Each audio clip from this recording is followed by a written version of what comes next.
السلام علیکم ورحمۃ اللہ وبرکاتہ۔ ماشاء اللہ جی، ماشاء اللہ، الحمدللہ ثم الحمدللہ۔ آج اعتکاف والے ماشاء اللہ خیر سے اپنے گھر کو چلے گئے ہیں، اور ماشاء اللہ ہماری مسجد جو ہے نا وہ رحمت و برکتوں سے ماشاء اللہ بھر گئی ہے۔ اور سب سے زیادہ ماشاء اللہ میرا پیار اس چھوٹے بچے کے لیے ہے، زیادہ سے زیادہ، کیونکہ ماشاء اللہ 10 سال کا ہے، اور اس طرح اس نے ماشاء اللہ وقت گزارا ہے، سبحان اللہ، میں آپ کو بیان نہیں کر سکتا۔ ماشاء اللہ باقی بھی یہ 3-4 بھائی ہیں، ماشاء اللہ 5 بندے بیٹھے تھے، اور اتنا دل کو سکون ملا جیسے زندگی کا کوئی ایک بہت بڑا جو ہے نا وہ قرض ہم نے ادا کر دی ہے۔ وہ اللہ تعالیٰ کی رحمتیں برکتیں نازل ہوتی رہیں، اور ہم جو ہے نا بھٹکتے رہے ادھر ادھر دنیا کے پیچھے۔ اللہ اکبر، سبحان اللہ۔ اور ماشاء اللہ ایسا نور جھلکا کہ ہماری زندگیاں بدل گئیں، اور انشاءاللہ میں یہ امید کرتا ہوں کہ آپ سب بہن بھائی جو مجھے دیکھ رہے ہیں، سن رہے ہیں، اللہ تعالیٰ ان کو بھی توفیق دے تاکہ وہ اپنے بچوں کو ایسے دین کے کاموں میں، مسجدوں کے کاموں میں بڑھ چڑھ کے حصہ ملانے کی توفیق عطا فرمائے۔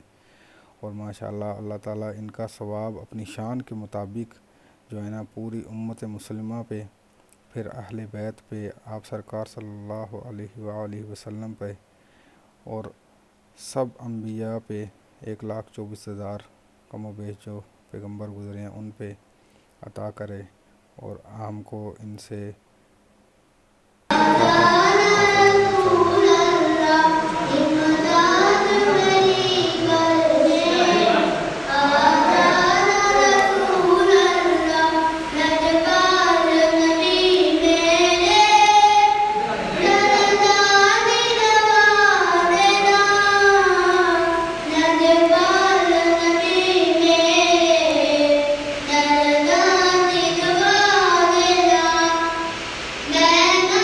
سال خادم رہنے والے سخاوت حسین نے اپنے پینشن کے پیسوں سے ملتان میں مکہ مکرمہ مسجد بنا دی۔ سخاوت حسین کو کعبے کے دروازے تبدیل کرنے کی سعادت بھی حاصل ہے۔ عدنان یعقوب کی رپورٹ۔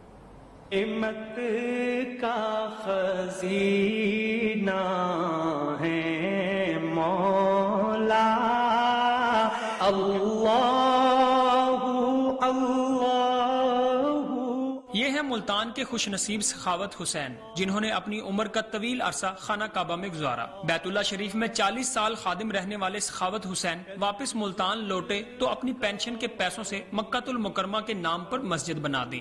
سخاوت حسین کی خوش نصیبی دیکھیے کہ انہیں 2 بار خانہ کعبہ کے دروازے تبدیل کرنے کے ساتھ آب زمزم کے کنویں کی صفائی کا بھی شرف حاصل ہوا۔ ہم نے آب زمزم کے کنویں کے اوپر ڈپٹی دی ہے، صفائی کی ہے، صفائی کر کے جو مجھے پنشن وہاں سے ملی ہے 40 سال کی، میں نے ادھر آ کے مسجد بنوائی ہے۔ سرکار دو عالم صلی اللہ علیہ وسلم کے روزہ مبارک کی ٹائلز لگانے کا شرف حاصل کرنے والے سخاوت حسین جب ملتان آئے تو انہیں غلاف کعبہ، آب زمزم کے کنویں سے نکالے گئے سکے، خانہ کعبہ کی مٹی اور سیڑھی کی لکڑی مبارک ہدیہ میں دی گئی۔